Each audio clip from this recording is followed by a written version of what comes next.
Mas a gente vai falar sobre política, porque a Câmara dos Deputados deve votar na próxima semana uma PEC que acaba com o foro privilegiado no Brasil. A proposta, agora defendida pelo PL, é vista como estratégia para retirar do STF a ação penal contra o ex-presidente Jair Bolsonaro sobre tentativa de golpe, cujo julgamento, então, está previsto para setembro. O tema integra o chamado Pacote da Paz, articulado pelo senador Flávio Bolsonaro, do PL do Rio de Janeiro, e pela bancada bolsonarista, que inclui também um projeto de anistia geral e irrestrita. Segundo o líder do PL na Câmara, Zóstenes Cavalcante, o objetivo é tirar a chantagem de ministros do STF sobre parlamentares. A proposta tem o apoio do partido como União Brasil, MDB e PSD, mas a anistia ainda não é consenso, na realidade, entre lideranças. A crise política se agravou após deputados bolsonaristas, então, na realidade, não foram nem só bolsonaristas, foram cerca de 200 deputados, né? Ocuparam as cadeiras lá na mesa diretora em protesto contra a prisão do Bolsonaro. Professor, eu estou vendo que eu estou falando aqui e ele está balançando a cabeça. O que você achou? Olha só, eu vou 2 pontos, tá? Até para facilitar o raciocínio de quem está nos assistindo.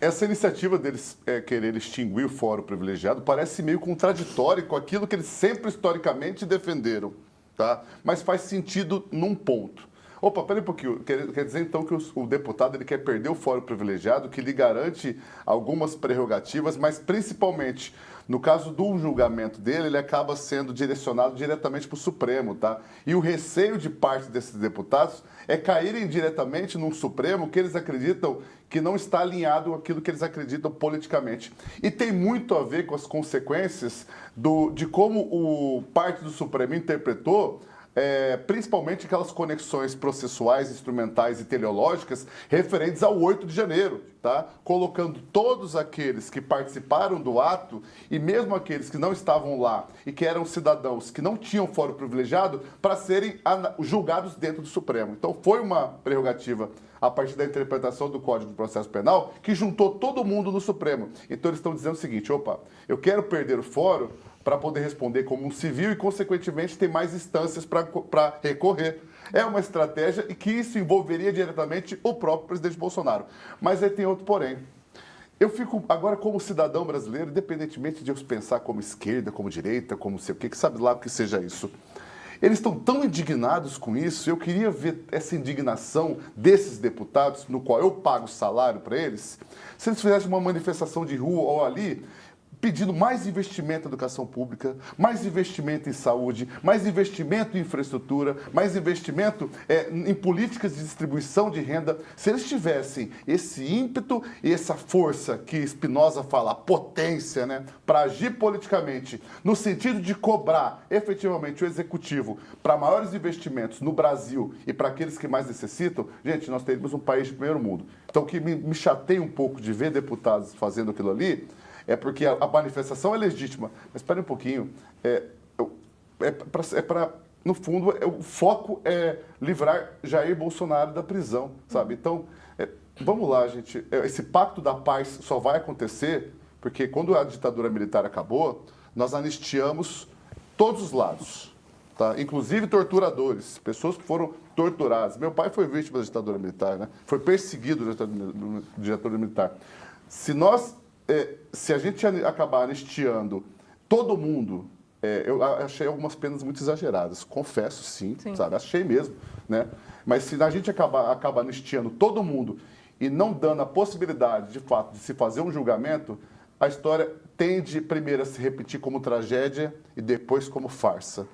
A nossa democracia acaba se fragilizando. Isso aí não é questão de ser direita ou de esquerda, é ser democrata, né? E é interessante até você falar essa questão da questão das penas, né? Porque a gente puxa e isso tem sido batido muito nessa tecla a respeito de como é discrepante, alguns casos são muito discrepantes as penas, né, relacionadas. Aí a gente tem que comparar um cara que matou ou um cara que roubou, enfim, aí a gente compara as coisas. Por exemplo, uma mulher que pichou uma estátua receber 14 anos ou 17, não me lembro. O cara que sentou na cadeira do Alexandre de Moraes, ontem, inclusive, a gente deu essa informação, entre os crimes que ele está sendo acusado, né, julgado e condenado, está uso de arma, né? Eu esqueci o nome do crime aqui agora, você pode até me ajudar. Como se ele estivesse armado.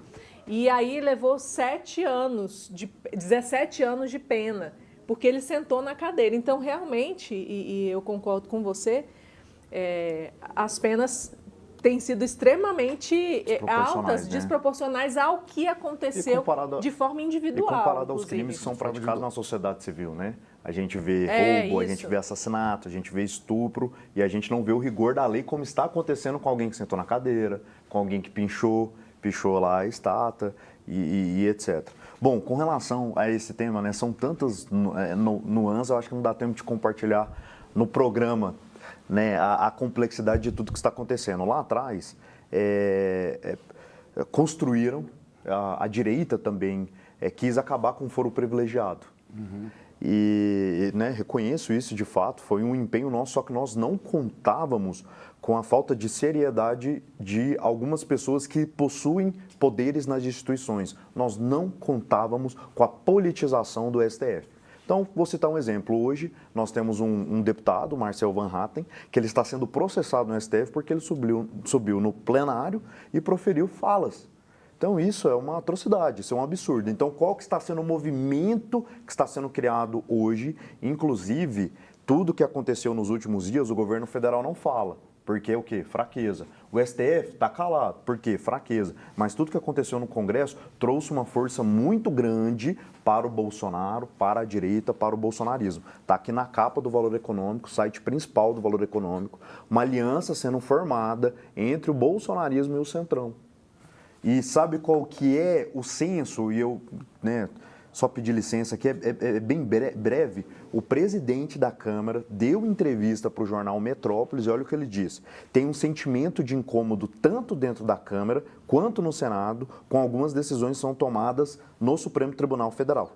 Isso é um sentimento dentro da casa, muitas vezes de invasão de algumas prerrogativas, de interferência do judiciário no poder legislativo. E concluiu, às vezes, pautas que são anti-Supremo, anti-poder judiciário, acaba tendo uma solidariedade recíproca. O que é isso? Bolsonarismo e o Centrão.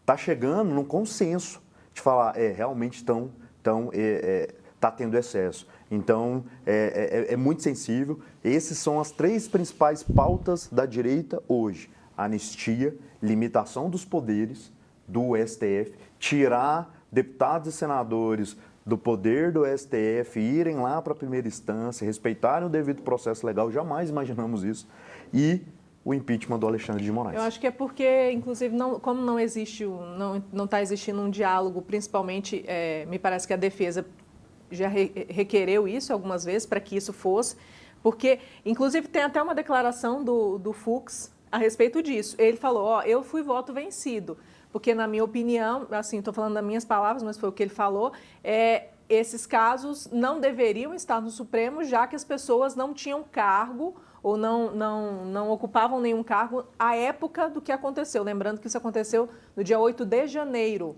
Né? Então, 8 dias já da posse do novo presidente, enfim, não tinha mais, essas pessoas não estavam mais no poder. Vamos falar o Bolsonaro, né? Vamos falar isso aqui. E as outras pessoas que claro, de forma nenhuma teriam, né, um cargo mesmo, civis mesmo. Então, ele falou assim, mas como a maioria entendeu que precisava se colocar como se fosse, ele ainda usou essa palavra, como se fosse, como se eles tivessem, então eu fui voto vencido. E aí ele deu a opinião dele, né? Porque eles foram colocados como se fossem, né? É que, na realidade, é aquilo que eu coloquei para vocês. Houve uma interpretação, o Supremo ele tem que também fazer a interpretação daquilo que está na lei. Se a gente pega o Código de Processo Penal, salvo engano, artigo 76, tá? Eu sempre enfatizo isso. A pessoa não precisa ser formada em direito para poder estudar um pouquinho direito, sabe? É sempre bom fazer isso, né? Então, há algumas prerrogativas, há algumas lacunas não, há alguns dispositivos onde você pode, de fato, fazer essa conexão, que a gente chama de conexão teleológica, de conexão instrumental. Espera aí um pouquinho.